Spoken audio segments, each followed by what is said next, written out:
Twitter में दंगल, दुनिया भर में सनसनी। ट्विटर लॉस में होने के बावजूद इलॉन मस्क ने क्यों खरीदी, जानेंगे आज।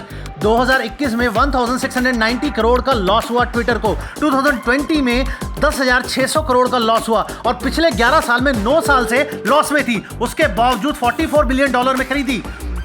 नए बॉस के आते ही ट्विटर में कोहराम, सीईओ समेत 5 बड़े अफसर को छुट्टी कर दी। आने वाले टाइम में ट्विटर एम्प्लॉयज पर खतरा बना हुआ है। 75% of employees may lose job. CEO का माइंडसेट जैसा, एम्प्लॉयज का माइंडसेट भी वैसा। माइंडसेट सभी का ठीक करना, तो ये बड़ा फैसला हो सकता है। सोशल मीडिया प्लेटफॉर्म को खरीदकर इंश्योर करना चाहते हैं फ्रीडम ऑफ स्पीच, अभिव्यक्ति की आज़ादी। इस प्लेटफॉर्म के थ्रू सब अपनी बात दुनिया तक पहुंचा सकें। पर इलॉन मस्क ट्विटर की चिड़िया को फ्री स्पीच के नाम पर अपने ही पिंजरे में कैद करना चाह रहे हैं। कैसे, जानते हैं अब। आज के इंटरनेट के युग में जो काम एक ट्वीट कर सकता है, वो काम एक शक्तिशाली बॉम्ब भी नहीं कर सकता। ट्विटर का कंट्रोल आ गया तो दुनिया के बड़े बड़े इन्फ्लुएंसर्स, बड़े बड़े पॉलिटिशियन, बड़े बड़े सेलिब्रिटी, पावरफुल लोगों को प्रभावित कर पाएंगे। ट्विटर की सॉफ्ट पावर का यूज करना चाहते हैं इलॉन मस्क। 2010 में ट्विटर के यूजर की संख्या 5 करोड़ 40 लाख और 2021 में 40 करोड़ हो गई। 20 crore 60 lakh user daily user हैं। सोशल मीडिया के ऑल यूजर में 8.85% एक्सेस करते ट्विटर को। इंटरनेट के 7.2% यूजर महीने में एक बार ट्विटर यूज। ट्विटर के सबसे ज्यादा यूजर 7 करोड़ 30 लाख अमेरिका में हैं। जापान में 5 करोड़ 55 लाख यूजर। इंडिया में 2 crore 21 lakh user. 48% people in US come to Twitter for news, 48% for entertainment और 34% कनेक्ट करते हैं फैमिली और फ्रेंड के साथ यूजिंग ट्विटर। ट्विटर के पास अलग अलग मैटर्स के बारे में लोग क्या सोचते हैं, सब अवेलेबल है। कंपनी के पास ये सारा डेटा है, वो आपकी सारी डिसीजन को इन्फ्लुएंस कर सकता है।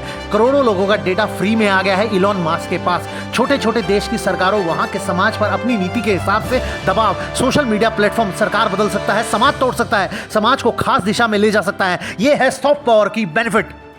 मान लो कल को कोविड वापस आता है और उस टाइम पर इंडिया में लॉकडाउन अनाउंस होता है। उस टाइम पे, लॉकडाउन के टाइम पे इलॉन मस्क को लगता है उनकी कंपनी बंद हो सकती है, कंपनी को लॉस हो सकता है। तो इस सिचुएशन में अपने बिजनेस को सेव करने के लिए वो देश की सरकार पर दबाव बनाएगा। अगेंस्ट लॉकडाउन ट्विटर पर कैंपेन चलाएगा। लॉकडाउन अगेंस्ट नैरेटिव होगा, ट्वीट्स ट्रेंड होंगे लॉकडाउन के अगेंस्ट। और दूसरा पॉइंट, जो लॉकडाउन को सपोर्ट कर रहा होगा वो छुप जाएगा। तो किसी भी देश के खिलाफ, किसी भी सरकार के खिलाफ कैंपेन चला सकता, सरकारों को ब्लैकमेल कर सकता, धर्म के खिलाफ लोगों को भड़का सकता। इलॉन मस्क ने 21 साल की उम्र में ही एक ऐसी गेम बनाई जिसको एक मैगजीन को $500 में बेचा। और फेलियर उन्होंने अपनी लाइफ में बहुत देखे हैं, पर अगर आपका पैशन सच्चा हो और मेहनत करने का जज्बा हो तो कोई भी मुकाम हासिल कर सकते। आज ऐसे ही एक टॉपिक के बारे में डिस्कस करेंगे। 11th में बच्चों के मार्क्स कम क्यों आते हैं। सभी 11th के स्टूडेंट जो स्ट्रगल कर रहे हैं 11th में, इलॉन मस्क की लाइफ से सीख सकते। लाइफ में बच्चों इनफाइनाइट पॉसिबिलिटी है और राइज करने का कोई लिमिट नहीं होती। बस दिन रात लगकर आपको मेहनत करनी चाहिए इलॉन मस्क की तरह। तो मेहनत करते रहो सभी बच्चों। इस वीडियो को देखने से पहले सुशांत सर, अमित जी और वैशाली ठक्कर की वीडियो को जरूर देखना। 3 वे फीडबैक लूप के बारे में बता रखा है, तभी इस वीडियो का आप भरपूर मजा ले पाओगे। लिंक मैंने आई बटन में दे रखा है। और सुशांत सर के साथ साथ मैसेज देखने के बाद इस वीडियो को भी लाइक, शेयर एंड सब्सक्राइब ज़्यादा से ज़्यादा करें, ताकि सभी तक ये मैसेज पहुँचे कि 11th की प्रॉब्लम है क्या। तो लेट अस स्टार्ट। चिंटू जो कल तक 9-10th में टॉप करता था, आज 11th में 40 में से सिर्फ 1 नंबर लाया है। क्या बात कर रहा है, ये कैसे हुआ। चिंटू और 11th के सभी बच्चे जो इस बुरे दौर से गुजर रहे हैं। सलमान खान के घर बिग बॉस हाउस से मैसेज आया है सभी बच्चों के लिए। सुम्बुल तोकीर के फादर के थ्रू मैसेज, संघर्ष भरा जीवन तेरा, संघर्षों से घबराना नहीं, जब रात हो काली तो समझो होने वाली है सुबह नहीं। जीवन के इस रण में तुझको विश्वास अटल रखना होगा, 100 बार गिरो फिर भी उठना, तेरा ही लक्ष्य भेद तभी होगा।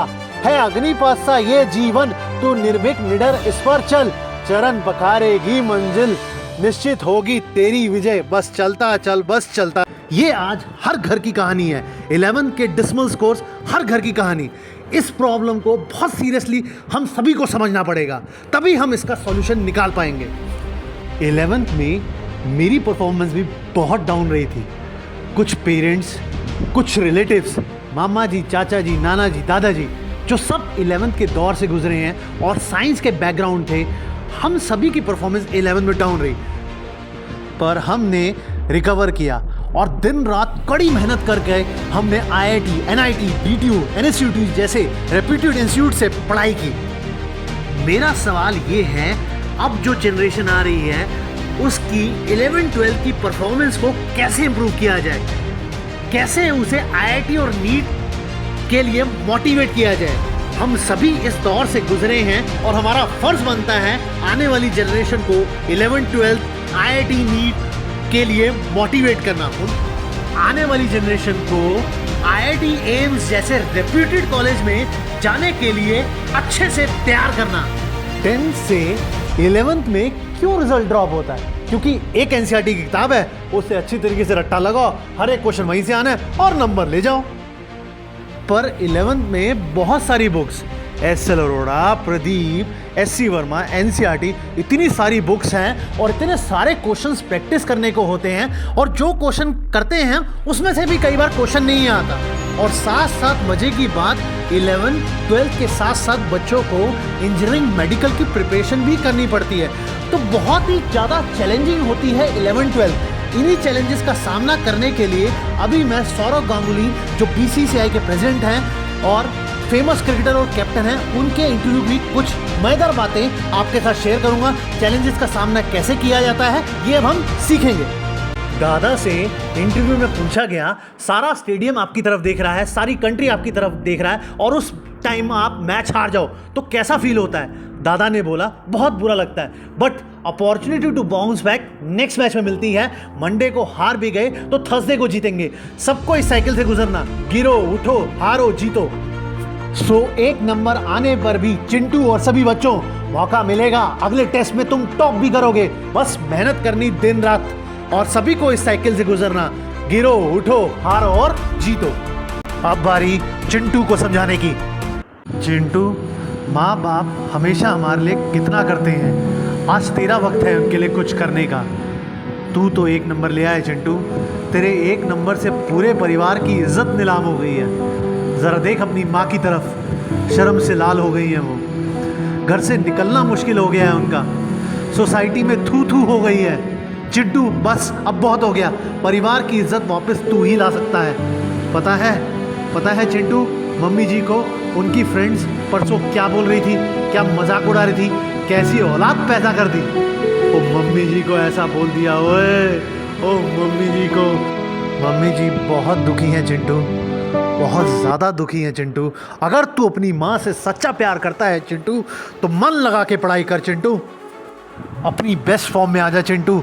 याद है 10th में तू 12 घंटे तक पढ़ता था पेपर के दौरान, अब यही रेगुलर बेसिस पे बेस्ट फॉर्म तेरे को 12 घंटे रेगुलरली पढ़ना है, तभी तेरे परिवार की इज्जत वापस आ सकती है। Now you have to fight longer. You will have to push yourself harder. You will not give up. You have to get up early and keep up late. Remember, you face failure, learn from it, accept it and grow out of it. मतलब अगर तू X type का आदमी था failure से पहले, तो अब तेरे को 2X, 3X बन के फेलियर से सीख कर आगे बढ़ना है। 2X, 3X, that is comeback is always better than setback. इसकी अगली वीडियो में बात करेंगे चिंटू का एक नंबर आने का कारण। यूट्यूबर्स अमित भड़ाना, कैरी मनाटी, आशीष चंचलानी, भुवन बाम के बारे में बात करेंगे और दादा का रिमेनिंग मैसेज जो बहुत बड़ी चेंज लाएगा सभी बच्चों में, उसके बारे में बात करेंगे। तो अगली वीडियो ज़रूर देखना। वीडियो को लाइक, शेयर, सब्सक्राइब करें ताकि सभी 11th के बच्चे इससे मोटिवेट हों और कमेंट करके ज़रूर बताना कि क्या इंप्रूवमेंट करूँ। Thanks for watching.